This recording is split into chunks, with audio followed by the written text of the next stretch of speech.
In this video, I'm going to show you a framework that is useful for dealing with the more hypothetical or non-clinical scenarios in the medical job interview process.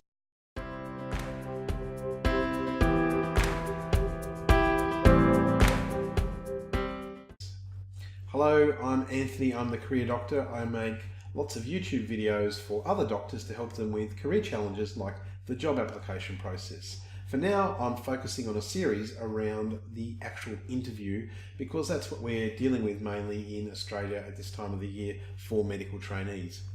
If you're finding these videos to be helpful, I'd really encourage you to subscribe and turn on notifications. It helps me out a little bit and it will help you to know when another video has been posted. So today I wanted to outline to you a very helpful framework that I think is quite useful for dealing with some of those questions that might throw a curveball at you during the interview process. And I'm talking about some of those more hypothetical, non-clinical questions that you might get around things like how you would deal with a project, or how you would solve a problem, or how you would lead an issue, etc. We've talked a lot about the STAR framework for example-based questions or past behavioural questions, and I think that's a very useful framework, but there's another framework that I think is useful for these sort of hypothetical questions. So let's have a look at it.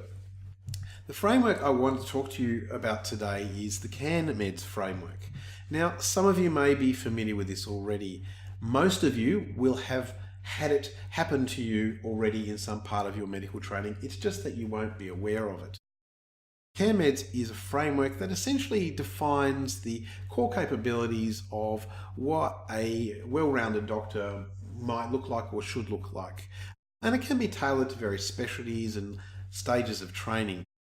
And there's a lot more detail to the picture that you see there before you, but through extensive research, the Royal College of Physicians and Surgeons of Canada came up with these 7 domains centered around this idea of the medical expert, but with the domains of professional, communicator, collaborator, leader, health advocate, and scholar around the outside. And you can see that they overlap.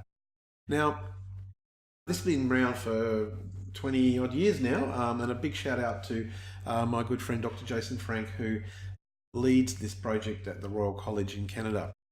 The thing I want to emphasize for you here is, as I said, most of you will have had this framework applied to you in part of your medical training already. It's just that you don't know about it.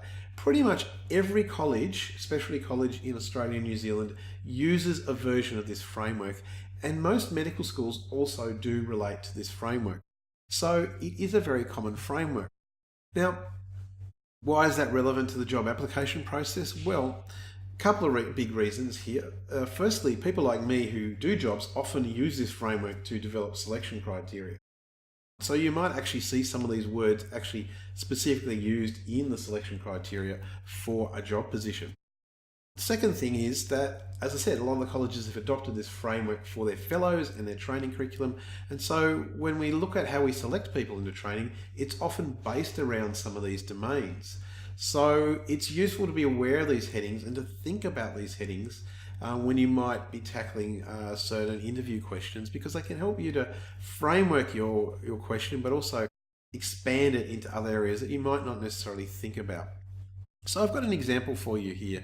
This is based on a real example that I obtained from a group of questions that are asked of GP trainees. So the question we have here is, could you outline your approach to the panel for organising an audit of diabetic ulcers in a local Aboriginal community? Now, of course, there's many ways that you could go about answering that question, and it's a fairly broad question, and there's a few aspects to that question I think that you can see when you look at it in a bit more detail. Firstly, it's about an audit, so sort of a research project and looking at your scholarly abilities.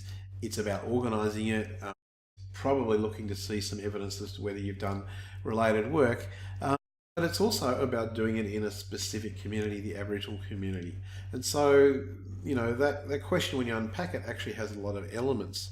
So how might we go about approaching a question like that if we were given it in the interview using the CAN-MEDS framework? So Firstly, you just would pick one domain to start with, and we're going to start with the scholar domain. It's probably the most obvious because this is an audit or research-like project. And so, you know, what things might you need to think about when you're talking about your approach to this issue under that domain? Well, you firstly would maybe hopefully be able to talk about your past experience being involved in audits and what you've learnt from that. That would be very useful and demonstrate some past achievements to the panel. Secondly, you would want to emphasise the importance of using a scientific method when doing a clinical audit and some of the skills that you might have already learnt in that domain. Thirdly, you might want to talk about the importance of researching past findings in this area. Maybe there's already an audit tool, for example, that has been developed. So there's some things under the scholar domain. What about health advocacy? And I think this is very crucial because it's a key part of the question. So you might want to talk about the importance of doing research in specific areas of need or communities of need, like Aboriginal communities. But you would also want to talk about the importance of conducting an audit like this in a respectful manner. I've seen plenty of projects that have been proposed for studying Aboriginal people where it hasn't really been thought about involving the Aboriginal community in the process, and we know that there's a long track record of research and investigation being done on Aboriginal community without involvement of the community, and I think that is disrespectful. You will get better research outcomes if you involve the stakeholders. So, you know, how would you go about establishing a relationship with the community? Do they even want this study? Is there something else that's more important to them? How are you going to actually use the findings to do helpful things at the end of it, that sort of stuff. Then there's the role of leader. Now, you know, are you going to lead this project? You need to reflect to the panel on your experience leading projects in the past. Maybe you need to consider whether you would need the support of other leaders in the organisation that you might be working for. Often we need sort of executive buy-in for some of these audit projects. Next on to collaborator. Well, clearly any project, a clinical audit, when you might be doing most of it yourself, will need some collaboration with others. So who's going to be on your team? What resources might be available to help you? How are you going to meet if there is a team? That sort of thing. What sorts of past networking examples can you draw upon again to show that you've already got some skills in this area to the panel? Onto the communicator role. So, you know, have you actually written up an audit before? An audit will involve some writing, and that's an aspect of communication. Who will need to know about the audit? How will you communicate to them? Often with projects there are blocks in the way if you haven't informed certain people and got them on side and used the correct communication style. Will be detrimental to your process. And how will the patients in particular be informed about the audit? You know, are there issues around privacy and consent? How will you collect the information? Is it from past files, for example? Do you need to communicate with the clinical information department?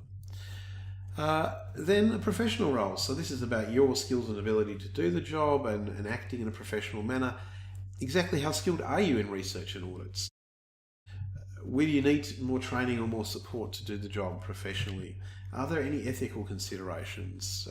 Often audits are done without ethics. Sometimes it might be considered that that would be useful, and sometimes audits are sometimes done in view of actually publishing in a peer-reviewed paper.